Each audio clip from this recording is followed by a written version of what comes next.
Hortxe esan dugu beraz, Espo Lange, azoka horren inguruko albistea, Azkue Fundazioak, Etxepare Institutoa izan da bertan, apura gaiago sakondu dezagun gaiaren inguruan, izan ere bertan daukat, Rodrigo Gartzia, Azkue Fundazioko zuzendari da, zuzendari kudeatzaile. Gabon, Rodrigo, ongi etorri, eta eskerrik asko bertan izatagatik. Eskerra zuei. Bada, esan bezala, Azkue Fundazioa, Etxepare Institutoa, bertan egon zarete, Euskararen inguruko estanean, Espo Lange, Pariseko auzoko hortan, zein da balorazio orokorra?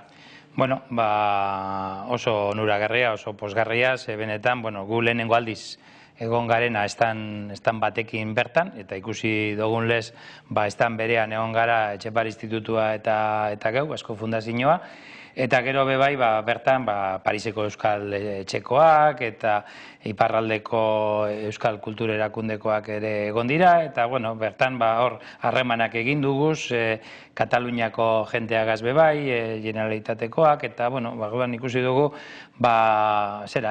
gune aproposa dela, erlazioak eta baita be euskera eta euskera hizkuntza alez eta euskera mundua zabaltzeko mundu osora. Orotara, 200 erakusketari, 30 herrialde eta 80 hizkuntza. Horlako zerbaitetan euskara egon beharko da, ez? Bai, eta azkenean 22.000 edo bizita jasotzen dauz Ferixa honek, eta lehenengo eguna profesionalentza da, gainontzekoak publikoa holan zabalik geratzen da, nahi daben guztixarentzat, eta hor azkenean euskera be presentzia auki behar dago, ez? Eta hori duda bari, klaro. Otsailaren 2tik, otsailaren 5 izan da azokak iraunduen epea. Ez dakit ekimenik martxan jarri duen egun horietan euskararen estan horrek? Bai, gu ailegatzeaz bezain pronto, izan zen bian justo inaugurazio ekitaldia, egun horretan arabiar hizkuntza zen, hizkuntza gonbidatua, beti egoten da bat, badago ere eskabide bat euskera izateko 2013 urteerako edo. Eta, hor bertan, harremanak eta egon ginean, Nafarroako Euskera Bideko lagunekin, Ramon Llull Institutoko katalandarrekin, eta, hori izan zen lehenengo eguna. Gero, urrengo egunotan egin duguna da, batez be, eskual etxera joan ginean, bertara material bat eraman gendun, ikastolen elkarteak beran ikastolen elkarte bitartez eskuratu duguna, eta bertan itxi gendun material gisa aisialdirako eta euskera klaseetan eta erabiltzeko, benetan eskertu eben hori, ez? Eta orduan, hori izan zen beste bat, eta gero hitzarmen bat izenpetu dugu Euskal Kultur Erakundeko lagunekin, komunidade bat sortu dugu interneten, eta gainera hainbat egitasmo aurrera eramango dugu euregaz, elkarregaz, ez? Beraz, horrelako azoka batetan, nolabait, euskarak bere nortasuna aldarrikatzeaz gainera, gainontzeko hizkuntzekin, gainontzeko kulturekin azken finean, nolabaiteko zubiak ere eraiki dira, ez? Bai, hori da. Azkenean, beste estanak ere bizitatzen duzuz, gure aurrean, gallegoak zegozen, baina bebai bretoiak adibidez, eta, lako gauza bitxiak edo eguneroko bizitzan ezagutzen ez dozuzenak, ez? Gero gainera guk aprobetxatu dugu tarte hori edo bertan egon garela, gure webgunean atal barri bat edo atari barri bat estreinatzeko, eta da hizkuntzagutxituak.net, eta bertan munduko hainbat hizkuntza gutxituei buruzko informazioa jasotzen hasi gara UNESCO katedraren bitartez, eta bisek elkarlanean.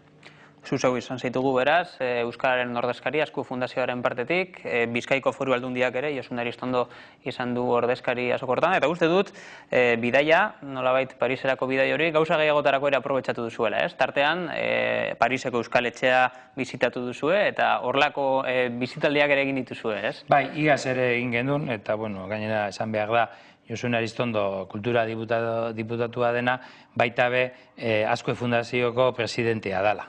Eta Mirendo Baran be aldundian Euskara zuzendari dena, bertako patronatoko kide eta idazkari dogula.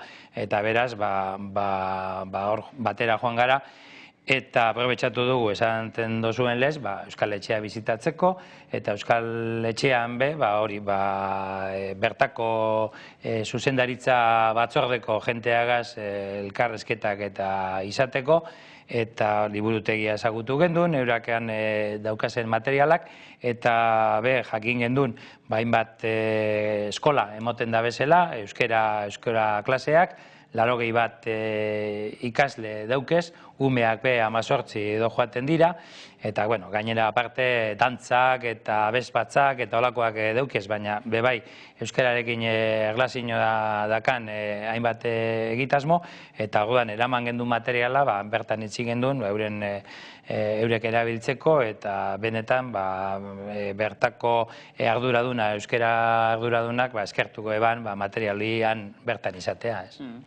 Expolan gehi alde batetara utzita eta Azkue Fundazioaren funts hortara mugatuta. Era sinplean esateko, esan genezake Azkue Fundazioaren helburu dela Euskara eta ez dakit sare digitalak, sareak azken finean erkatzea, ez? Euskara sarean josten, horrekin labur biltzen da. Azkenean da teknologia berriak, IKT-ak, gazteak, nerabeak, dana lotu. Zorionez, gure nerabe eta gazteek ia danak elebidunak dira. Eta denak dira. Internet eta teknologia berrien erabiltzaile porrokatuak eta amorratuak. Beraz, ikusten dugu hor, Euskarak erronka bat daukala, eta gune hori ere irabazi behar dugula. Aspaldidanik Euskarak 16. mendean literatura eta idatzian bere lekua ineban lez, orain 21. mendean IKT eta internet eta sare sozialak eta hori da gure erronka, eta horretara pixka bat hor lortu dugu edo bilatu dugu gure tartetxoa. Egungo egoerari begiratuko bagenio, esango genuke Euskara hizkuntza aktiboa dela sarean? Bai, Euskara oso hizkuntza aktiboa da. Hartzen badugu rankinean Euskararen presentzia interneten eta baita Wikipedian eta oso rankinean postu honean dago modu erlatiboan. Kontutan hartu behar dugu azkenean 800.000 hiztun edo garela, asko jota, eta ez bakarrik erkidego autonoman, baizik eta gehituta gainontzeko lurraldeak, Nafarroa eta Iparraldea eta orduan beraz modu erlatiboan oso posizio honean gaoz gertatzen da guk hizkuntza lez dimensio problema badakau, eta hor alderatzen garenean adibidez katalanarekin 10 milioi hiztun izan da, enbidia pixka bat ere ematen dau, baina guk uste dut, eta gainera hor irabazten goiez, eta hori da pixka bat gure lana, ez? Edo bentsat guk egingo dugu gure ekarpen txikitxoa horretan alegintzeko. Irakurri dut nonbait, Azkue Fundazioak 2.0 helburu bat daukala, ezakit ondo formulatu dutan, baina hala da, ez? Hala da, eta gure estiloa pixka bat hori da, ez? Interneten, sare sozialak erabiliz, eta beti horrela, ez da bakarrik zentzu bakarrean ematen dezun mezua, baizik eta bebai jasotzen dozu jentearen eritzize, eta hor nolabaiteko elkarrizketa bat ere suertatzen da, eta uste dugu hori interesgarria dela. Beraz, 2.0, kontzeptua ezagutzen ez duten entzat, da nolabait... Hori da, azkenean labur biltzeko, normalean orain arte beti komunikazioa izan da zentzu bakar batean, ez? Komunikatzen duenak emititzen du eta ematen du bere mezua eta besteak jaso egiten du. Eta ezin du, ez da elkar eragilea. Bestean ja, modu elkar eragilean, mezu hori jasotzen duenak, baita ere erantzuna emateko aukera du, bere iritzia emateko aukera, eta hor nolabait elkarrezketa bat sortzen da. Gure filosofia hori da, edukiak eta partekatzea, sarean jartzea, azkenean euskera altxor bada, baina altxor hori kutxa batean gordeta eta giltzapean eukitzeak ez dugu ezetarako balio. Eta uste dugu horko eduki hori sareratzen badugu eta odei digitalean hor badin badabil, horrek mesede ekartzen dotzala euskarari, eta hori da pixka bat gure filosofia. Hortarako, Azkue Fundazioak martxan jarri dituen ekimen guztien artean, asko dira bat aipatzearren, uste dut oso aktiboa dagoela azken aldean, Wikiplaza, ez? Bai, bueno, Wikiplaza azkenean hori da, wiki filosofia hori. Eta lehen esan dodana, webguneetan edo atarietan ere gauza bera gertatzen zen. Batek argitaratze ban eta besteak irakurri. Wiki filosofia horrekin, jenteak ere alda dezake.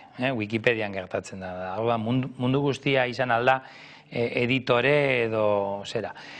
Orduan, kasu honetan, adibidez, lehendik eta iestik martxan dagoz jakintza librearen inguruko komunidadea, Ugarte Buruzaria, hori sortu gendun Wikipediako euskerazko sarrerak nolabait areagotzeko, eta hor txapelketa bat antolatu gendun iaz, eta horten ere egingo dugu beste bat, eta gainera esparrua ere zabaldu egingo dugu, iaz osasun arloko zientzietara mugatu gendun, baina orain zabaltzeko asmoa dakagu, baina gero sortu dugu baita ere, beste komunidade bat, iparraldeko lagunekin, eta hor edukia dagoz, euskararen interpretazio zentroko gure materialeak dagoz, bai euskeraz eta bai frantsesez, eta aukera dago, adibidez, blogak, wikiak, foroak, hainbat dokumentazio gordetzeko, eta hori da pixka bat nahi duguna. Eta gauza bera egiteko asmoa dakagu, momentuz ez dago guztiz bukatua, baina baita ere Ipar Ameriketako North American Basque Organizations eta horren inguruko jentearekin, Sena Rusa Foundation eta holako taldeekin. Eta hor gauza bera egingo genduke, bai inglesez eta euskeraz.